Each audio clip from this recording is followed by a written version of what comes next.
Bismillahirrahmanirrahim. Walhamdulillahi Rabbil Alameen. Wassalatu wassalamu ala Rasulillahi wa ala alihi wa sahbihi ajma'in wa ba'd. So on page number 66, chapter 4, manners of a student of knowledge. So with the last class, we finished all the characteristics of a student of knowledge. Now we're going to go over the manners of a student of knowledge. Now I did not go, this chapter of course is not meant to be like a, these are the manners of a student of knowledge, but just to give an overview, because obviously the manners of a student of knowledge is a book in itself. So this is not, don't think that you're going to read this chapter and you're going to have the manners of a student of knowledge. No, but this is it's mainly to show the people the resources of what they can use to get those manners. Abdul Malik, please, next time, inshallah, when you come in, pray over there, inshallah. Tell you. You see like the camera and everything, like all the stuff is set up over here, and, Chapter 4, so manners of a student of knowledge. Manners are the adornment of the student of knowledge. And without this adornment, knowledge will not be appealing to the people. And this is the reality, because if you look at like a lot of the people nowadays, because they got this type of attitude that, we need to connect with the youth. And how do they connect with the youth? By dressing like the youth, speaking like the youth. It's like, dude, you're a 40-year-old man. And you're speaking like a 15-year-old kid in high school. And when the people look at you, even though you might be the most knowledgeable of people, where is that adornment? You're acting like a fool, and that's how the people are going to look at you. Even the youth that you're trying to oppress with this, they're going to look at you like a fool. Look at this old man trying to act like us. Just like us when we were young, and we used, we seen the older people trying to be hip or whatever. It looks stupid. And it looks stupid when you try to do it. You take on the manners, and you have, giving dawah to people doesn't mean you have to act like them. You keep the manners of, and what I'm saying is also connecting with the youth doesn't mean that you have to act like them. You can speak in a very articulate manner, in an educated manner, and you can also carry yourself in a very dignified manner, with the proper manners and the proper morals, without going down to the level of the people that you're giving dawah to. And still connect with the people. Connecting with people, it means what?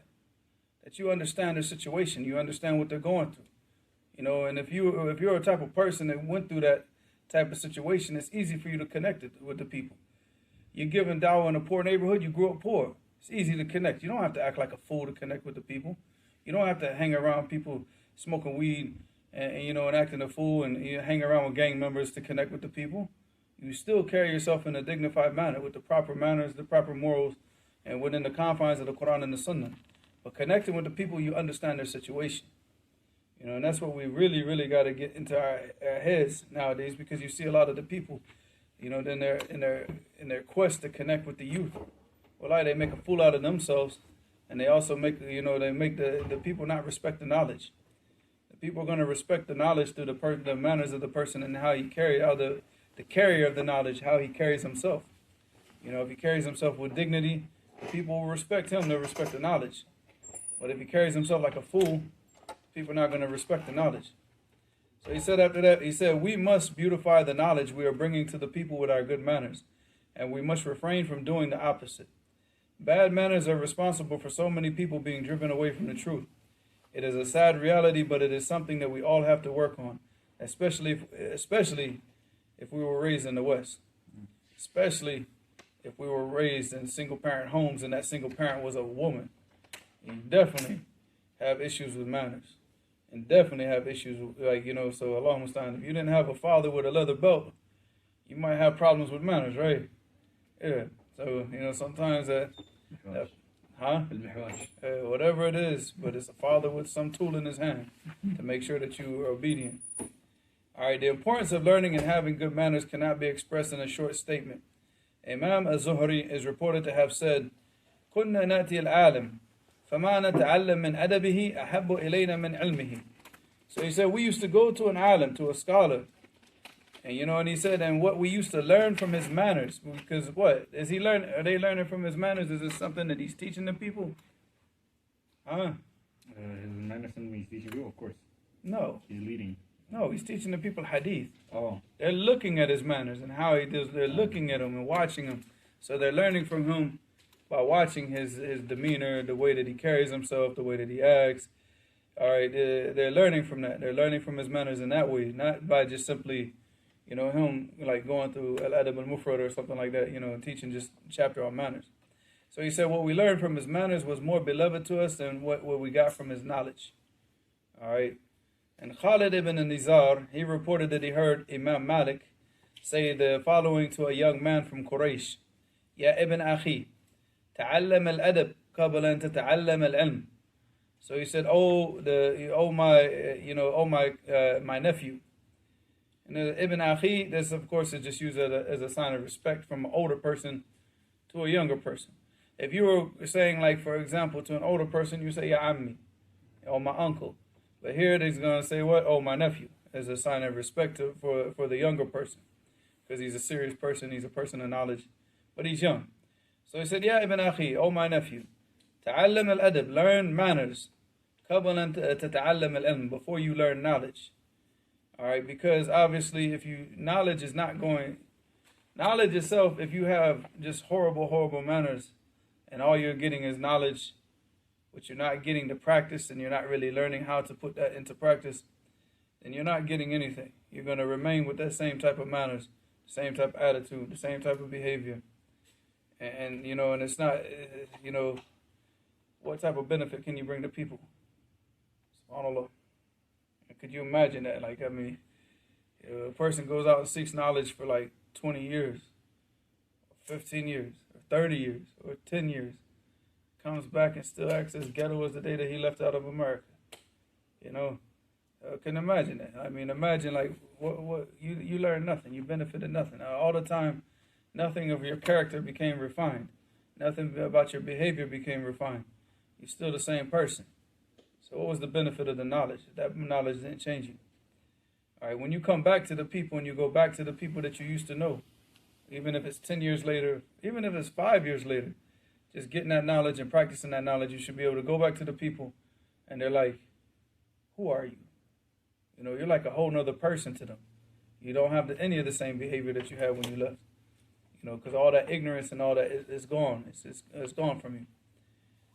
Then after that, he said, to show the importance that Imam Malik placed on learning manners, we have a statement from one of his students, Ibn Wahb, who said, ما نقلنا من أدب مالك أكثر مما تعلمنا من علمه. He said, what we narrated and reported from the manners of Imam Malik, rahimahullah, is more than we reported and what we learned from his knowledge. So what we reported from his manners is more than what we learned from his knowledge, because he gave hadith. Maybe in a day they might learn one hadith from him, maybe two. But throughout that day of sitting with him, what? They're going to learn, they're going to be sitting with him. They're going to see how he eats, how he deals with the people, you know, and everything. So they're going to be learning a lot more from his manners than they are just simply from taking like a hadith or two hadiths or whatever. This is something that we must strive to learn and implement. If Allah blesses a person with knowledge and good manners, that person is honored. He will also be honored in front of the people. How many people have we seen that had a good amount of knowledge, but due to their bad manners, people fled from them? People refused to sit with them except people who were similar to that person in bad manners. You scared me, bro. Yeah, I'm so focused on it, and then I get poked on my elbow. Just trying to protect you from the mosquitoes. So if you see like a person who's very severe, very rough and tough with the people, like a La'amash type of person, the only people that are going to be able to put up with him are the people that are, you know, either one, they just have a lot of patience, or they're similar to him in nature. You know, and there's going to be very few people. But the majority of the people, they're gonna run away from him. They're not going to listen to him. You know, and this is just a reality. So we can see this in the statement of Allah subhanahu wa ta'ala in the Quran, فَبِمَا رَحْمَةٍ مِّنَ اللَّهِ لَنْتَ لَهُمْ. So if it's only from Allah subhanahu wa ta'ala's mercy, لَنْتَ لَهُمْ, that you were lenient with them. وَلَوْ كُنْتَ فَضًّا غَلِيظَ الْقَلْبِ لَنْفَضُّوا مِنْ حَوْلِكَ. And if you were very, rough with them and tough with them and and hard-hearted with them and your dealings with them, they would have abandoned you and they would have left. They wouldn't sit with you. And this is the Allah subhanahu wa ta'ala speaking to the Prophet sallallahu alaihi wasallam in regards to the companions. Like if you treated them roughly and you were very hard with them, they would leave you and they wouldn't stay around you. You know, and then after that Allah subhanahu wa ta'ala said, مِنْ حَوْلِكَ فَعَفُوا عَنْهُمْ. So forgive them and pardon them. وَاسْتَغْفِرْ لَهُمْ. And seek Allah subhanahu wa ta'ala's forgiveness for them. وَشَاوِرْهُمْ فِي الْأَمْرِ, and take counsel with them. Consult them in their affairs. Hold counsel with them. Like, bring them into, like, let them feel like, hey, y'all got a part. I want to hear what y'all have to say. And make them feel like, a part of everything, So, and consult them with in important matters, right? فَإِذَا عَزَمْتَ, but if you make a decision, like you come to a conclusion, like we're going to do this, فَتَوَكَّلْ عَلَى اللَّهِ, and then put your trust in Allah. إِنَّ اللَّهَ يُحِبُّ الْمُتَوَكِّلِينَ, that Allah subhanahu wa ta'ala loves those that put trust in Him. This speech was directed to the best of creation, Muhammad sallallahu alaihi wasallam. So what about us?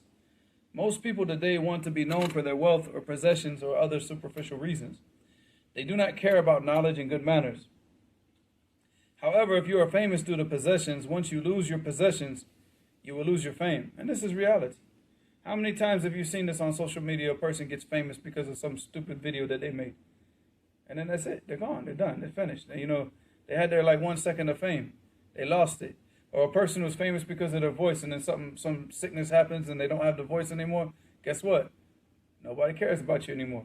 You have a car and everybody's like, wow, man, look at him. He's so cool because he's got this car. You crashed it. Now you don't have a car. Now you're taking the bus. Mm-hmm. Well, where's your popularity now? You think those same people care about you anymore? So you're basing your value of yourself on the possessions that you have. And you're surrounding yourself by people who only value you based on possessions, even if that possession is just like some temporary fame or popularity. And once that's gone, it's gone. Khalas.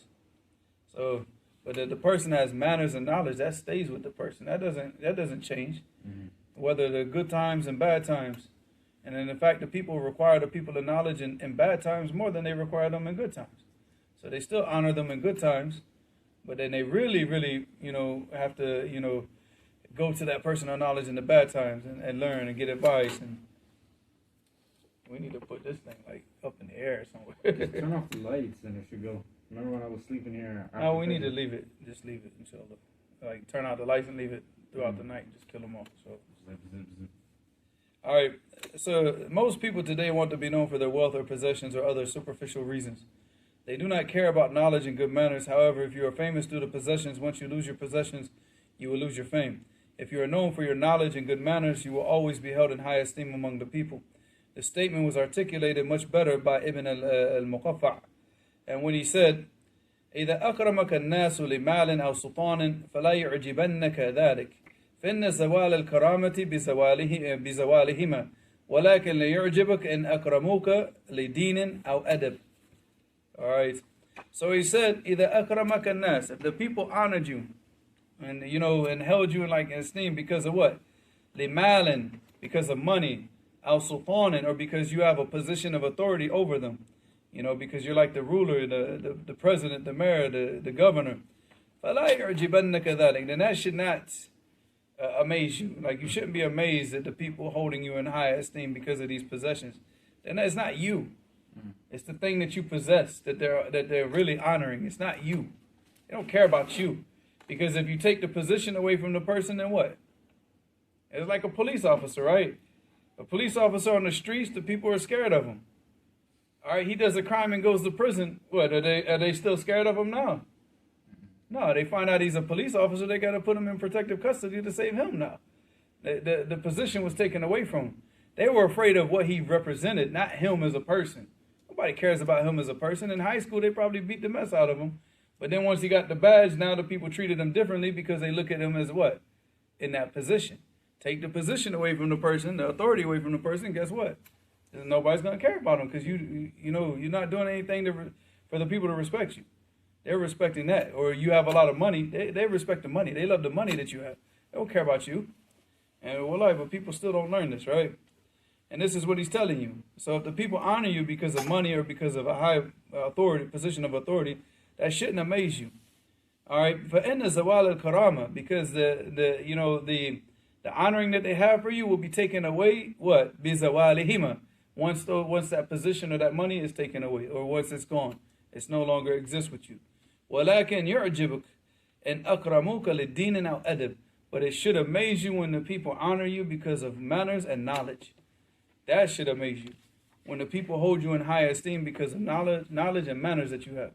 You look at somebody like Fareed, and how the people always used to praise him all throughout from Los Angeles, all the whole West Coast. People used to come to the masjid in Los Angeles, even in Portland, Oregon. You know, the brothers up there, we used to praise him for his manners and praise him for his knowledge.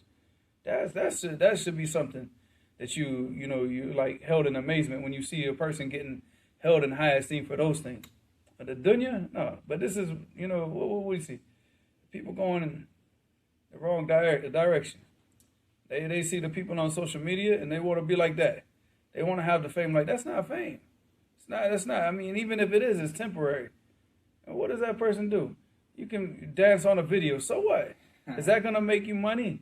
Is that going to support you all the way up until you're like 70 years old? Is that going to, benefit the people? Is that going to unite the people? We're going to unite on some TikTok dance? I mean, or what? We unite on knowledge.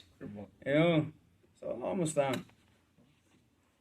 In this book, I will not go into depth about the manners of a student of knowledge because that in itself is deserving of an entire volume. However, I will list certain books that a person can read to learn the proper manners of a Muslim and of a student of knowledge before going to sit with the ulama. And inshallah, we'll save that for the coming lesson, inshallah, because of right now, because of the time. وإلى هنا سبحانك اللهم وبحمدك أشهد أن لا إله إلا أنت أستغفرك وأتوب إليك